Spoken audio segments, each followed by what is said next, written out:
আসসালামু আলাইকুম সবাইকে। আজকে আপনাদের জন্য নিয়ে এসেছি ভীষণ মজাদার ঝালঝাল আর সুগন্ধে ভরা রূপচাঁদা মাছ ভুনা রেসিপি।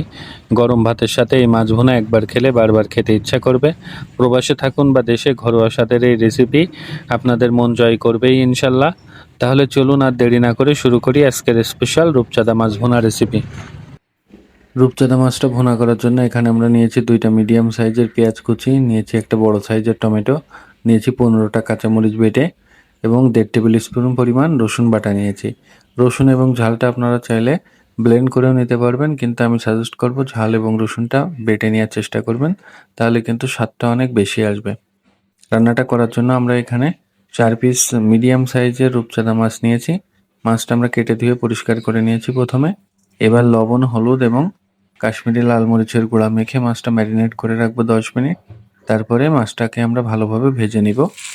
মাছটা কিন্তু 2 পিঠই উল্টে উল্টে ভালোভাবে আমাদেরকে ভেজে নিতে হবে, তারপরে আমরা মাছটা রান্না করব। আমরা প্রথমে 2 পিস মাছ ভেজে নিয়েছি। এবার একইভাবে আমরা বাকি 2 পিস মাছও ভেজে নিব। মাছটা ভাজার সময় কিন্তু আমরা অবশ্যই খেয়াল রাখবো চুলার জালটা কিন্তু আমরা লো হিটে মাছটা ভাজবো। আমরা একইভাবে আরও 2 পিস মাছও ভেজে নিয়েছি। এবার আমরা মাছ ভাজা তেলের ভিতরে দিয়ে দেব কিছু আস্ত জিরা, দিয়ে দিব পেঁয়াজ কুচি। পেঁয়াজটা আমরা একটু মিডিয়াম হিটে ভেজে নিব। পেঁয়াজটা কিন্তু ব্রাউন কালার রং আসা পর্যন্ত আমরা নেড়ে নেড়ে ভালোভাবে ভেজে নিব। পেঁয়াজটা ভাজা হয়ে গেলে এবার আমরা দিয়ে দিব রসুন বাটা, এবার তারপর দিয়ে দিব কাঁচামরিচ বাটা। এবার পেঁয়াজ, রসুন এবং কাঁচামরিচটা আমরা একসাথে ভালোভাবে কষাই নিব। এবার মশলাটা আমরা পেঁয়াজ, রসুন এবং কাঁচামরিচটা একসাথে কিছুক্ষণ লো হিটে ভেজে নিব, যতক্ষণ না পর্যন্ত রসুনের কাঁচা স্মেলটা চলে যায়, খুব সুন্দর একটা স্মেল আসা শুরু হয়, ততক্ষণ পর্যন্ত আমরা মশলাটা লো হিটে ভেজে নিব। রসুনের থেকে সুন্দর একটা স্মেল আসা শুরু হয়েছে। এবার আমরা দিয়ে দিব লবণ স্বাদ মতো, দিয়ে দিব হলুদের গুঁড়া 1/2 টেবিল স্পুন পরিমাণ, দিয়ে দিব ধনিয়ার গুঁড়া 1/2 টেবিল স্পুন পরিমাণ, দিয়ে দিব জিরার গুঁড়া 1/2 টেবিল স্পুন পরিমাণ। এবার মশলাগুলোকে আমরা আবার লো হিটে কিছুক্ষণ রান্না করব। মশলাটাকে নেড়ে নেড়ে ভালোভাবে কষায় নিব। মশলাটা ভালোভাবে কষা হয়ে গেলে এবার আমরা দিয়ে দিব যে টমেটোটা নিয়েছিলাম, টমেটো আমরা স্লাইস করে পাতলা পাতলা করে এর ভিতরে দিয়ে দিব গ্রেভিটা করার জন্য। টমেটোটা দিয়ে মশলার সাথে আমরা আবার ভালোভাবে কষায় নিব।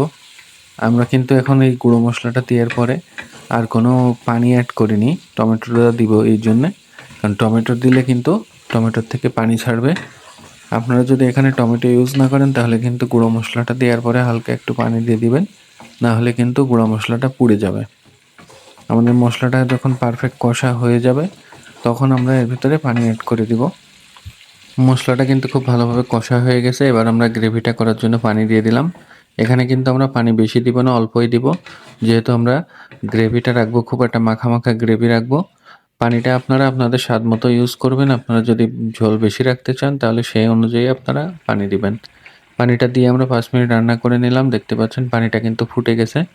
পানিটা যখন এরকমভাবে ফুটে যাবে তারপরে আমরা ভেজে রাখা মাছগুলো গ্রেভির মধ্যে দিয়ে দিব। মাছগুলোকে গ্রেভির মধ্যে দিয়ে কিন্তু আমরা হালকা করে নেড়ে মাছগুলোকে ভালোভাবে গ্রেভির মধ্যে অ্যাডজাস্ট করে দিব। এবার আমরা লো হিটে মাছটা 5 মিনিট রান্না করে নিব। 5 মিনিট রান্না করে নিলেই কিন্তু আমাদের পারফেক্ট রূপচাঁদা ভুনা রেডি হয়ে যাবে। রেসিপিটা আপনারাও বাসায় ট্রাই করে দেখবেন, খুব সুন্দর টেস্ট হবে। আরও অনেক মজার মজার দেশীয় স্বাদের স্পেশাল রেসিপি পাওয়ার জন্য আমার চ্যানেলটা সাবস্ক্রাইব করে দিয়ে পাশে থাকবেন। অফ ক্যামেরায় কিন্তু মাছটা আমরা আরও 5 মিনিট রান্না করে নিয়েছি। দেখতে পাচ্ছেন আমরা যে পানিটা দিয়েছিলাম পানিটা কিন্তু শুকায় আসছে। এবার আমরা দিয়ে দিব ধনেপাতা কুচি। ধনেপাতা কুচিটা দিয়ে আমরা মাছটা একটু নেড়ে দিব, কারণ এই সময় কিন্তু গ্রেভিটা অনেক ঘন হয়ে গেছে, পাতিলের নিচেই কিন্তু লেগে যাবে। মাছটা নেড়ে দেওয়ার সময় কিন্তু খুব কেয়ারফুলি নেড়ে দিতে হবে, কারণ রূপচাঁদা মাছটা কিন্তু অনেক নরম হয়, মাছটা কিন্তু ভেঙে যাবে। আমরা জাস্ট 2 মিনিট মাছটা চুলার উপর রাখবো, তারপরে লাবাই নিব। সো আমাদের পারফেক্ট রূপচাঁদা ভুনা কিন্তু রেডি হয়ে গেছে। দেখতে পাচ্ছেন গ্রেভির থেকে কিন্তু তেলটা ছেড়ে দিয়েছে এবং খুব সুন্দর একটা কালার এসছে। আমাদের রূপচাঁদা ভুনা রেডি টু সার্ভ। দেখতেই কতটা লোভনীয় লাগছে, গরম ভাতের সাথে স্বাদ কিন্তু অসাধারণ। রেসিপিটা ভালো লাগলে লাইক, কমেন্ট, শেয়ার করতে ভুলবেন না। আর নতুন কোন রেসিপি দেখতে চান সেটাও কমেন্টে জানাবেন। আর নতুন নতুন দেশীয় রান্নার রেসিপি পেতে আমার চ্যানেলটা অবশ্যই সাবস্ক্রাইব করে রাখবেন। সবাই সুস্থ থাকবেন, ভালো থাকবেন। আল্লাহ হাফেজ। দেখা হবে আবার কোনো নতুন রেসিপি নিয়ে।